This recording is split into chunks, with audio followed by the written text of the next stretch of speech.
So, Aarti.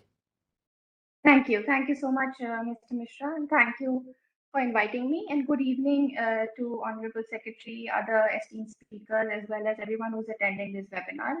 Again, I'd like to thank NCCT for inviting me for this very important webinar. It is really an honor to speak alongside such esteemed speakers.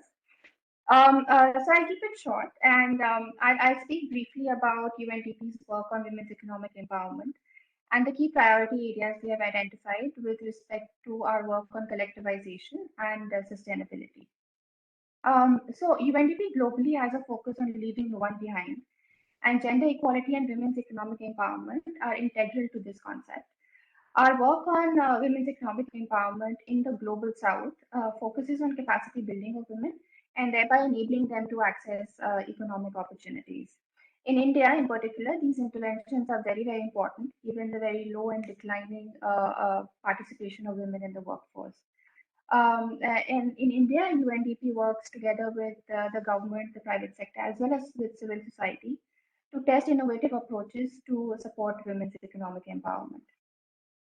So we have seen through our programs, particularly in India and Africa, that in addition to capacity building, it is essential to invest in collectivization, as most of the speakers today have already emphasized, that it is essential to invest in collectivization of women, which is important for building their confidence and also as a tool for enhancing the bargaining power of women in dealing with stakeholders such as market players.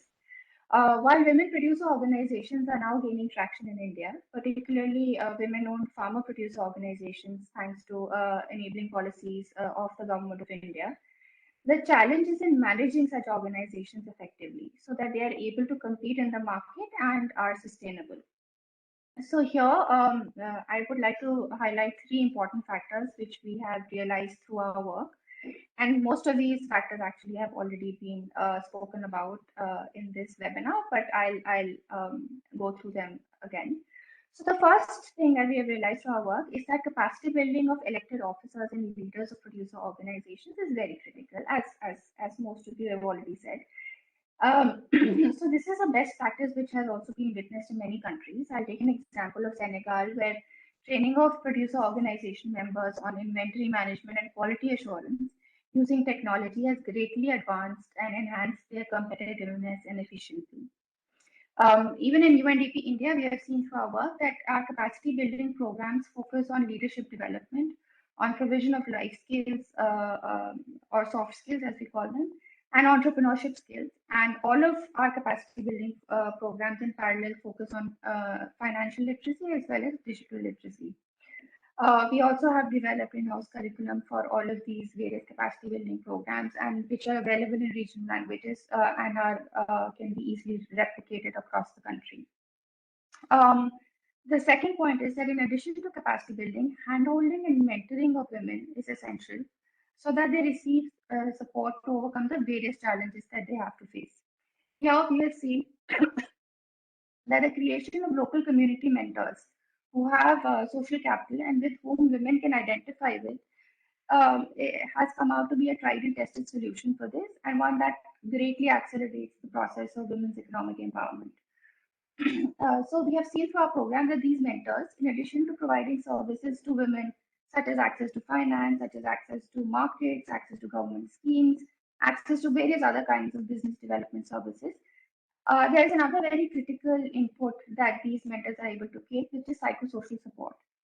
So through our interventions, we have realized that the many barriers that women have to face, cultural, societal, social, barriers to mobility, barriers of unpaid care work, which has only increased during COVID.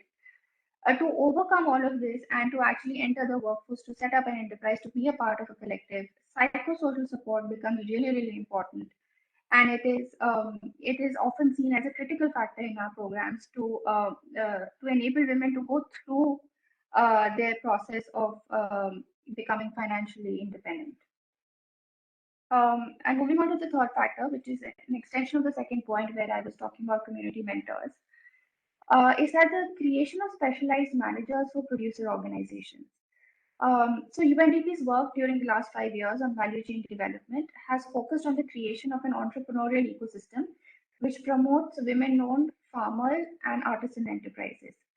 So we have focused on the promotion of we have focused on creating local capacities through innovative skilling of rural women as managers of these enterprises. So what we have done is that we have developed curriculum which is focused on enhancing the capacity of rural women as women sourcing managers and women business managers. Now these are terms that we have developed in-house in UNDP, but what that essentially means is sourcing managers help collectives in aggregating produce or aggregating products in case of artisan enterprises, ensuring quality and also a little bit of market interface. Whereas women business managers are actually trained in sort of a mini MBA 6-month course, and they are affiliated to an esteemed academic institutions such as IRMA or one of the IIMs, wherein they go through the process of learning how to manage enterprises, collective enterprises, with a major focus on interfacing with the market.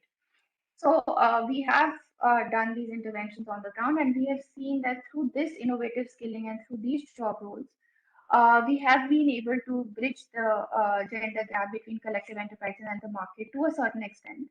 And we have also seen that these interventions have improved women's agency in decision making at home as well. And of course, have enhanced the financial sustainability of the collective enterprises that they are a part of. So these are the broad 3 points that I wanted to highlight from UNDP's work. And I would like to say in conclusion that closing the gender gap and boosting opportunities for women will drive momentum to achieve the sustainable development goals and our collective commitment to leaving no one behind. So I will close with this, and I wish everyone a very, very happy Women's Day. Thank you.